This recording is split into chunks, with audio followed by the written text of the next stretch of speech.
बंधुगण मंगलवार सकाळु उठी जो व्यक्ति एही खास कार्य करे ताहार संपूर्ण जीवन खुशी रे कटिजिब एवं आगामी भविष्यत रे आसिबाकु थिबा समस्त बाधाविघ्न और संकट संपूर्ण जीवनरु समाप्त होइजिब। सेही व्यक्तिर कोनोसी भी कार्य केबे भी अटकिब नाही एवं जीवन रे मध्य कोनोसी समस्या आसिब नाही। बंधुगण जीवनर प्रत्येक मोड़े से व्यक्ति को सफलता मिलिब, किंतु महाबली श्री हनुमान जी को मने पकाइबा पूर्वरु व्यक्ति को निजर चरित्र को उत्तम करिबा अत्यंत जरूरी अटे और निज मनरे पवित्रता मध्य आनिबा निहाती दरकार, तेबे जाई सही मनीष सफल होई पारिबो। बंधुगण भगवान बजरंग बालींकर 12 नामर स्मरण करिबाकू पड़िबो।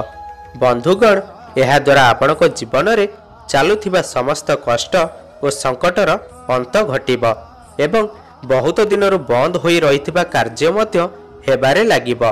जीवन में सबुआडे खुशी ही खुशी मिलिबो।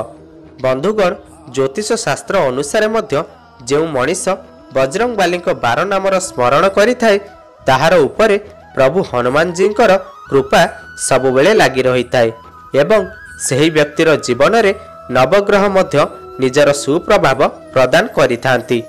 तेबे बंधुगण चलंतु जानिबा सही खास पवनपुत्र हनुमान जी 12 नाम विषय रे। ताहा पूर्वरु ए वीडियो को गोटे लाइक करंतु।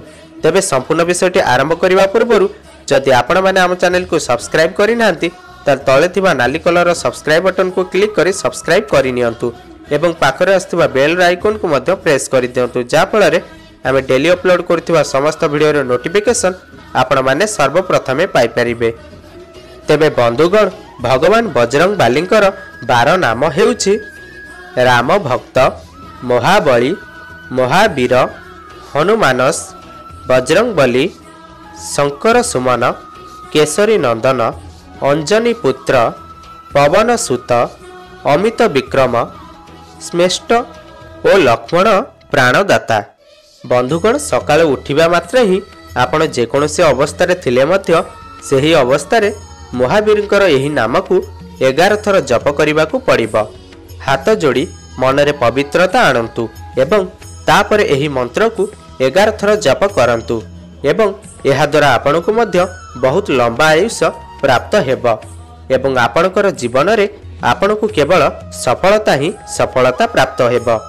एहा सहित संपूर्ण दिनटी मध्य खुशी रे कटिबो।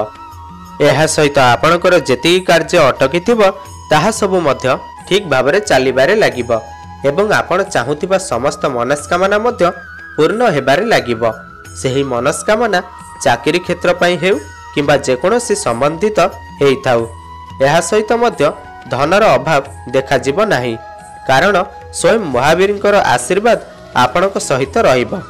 तो बंधुगण आपण जति भगवान हनुमान जी को बहुत भल पाती मनरु भक्ति करती ताले आमर तले थिबा कमेंट बॉक्स रे जय श्री हनुमान बोली लेखंतु। आशा करूची वीडियोटी भल लागिथिबो। वीडियो भल लागिले लाइक करंतु, अन्य मानक सह शेयर करंतु एवं आम चैनल को सब्सक्राइब करंतु।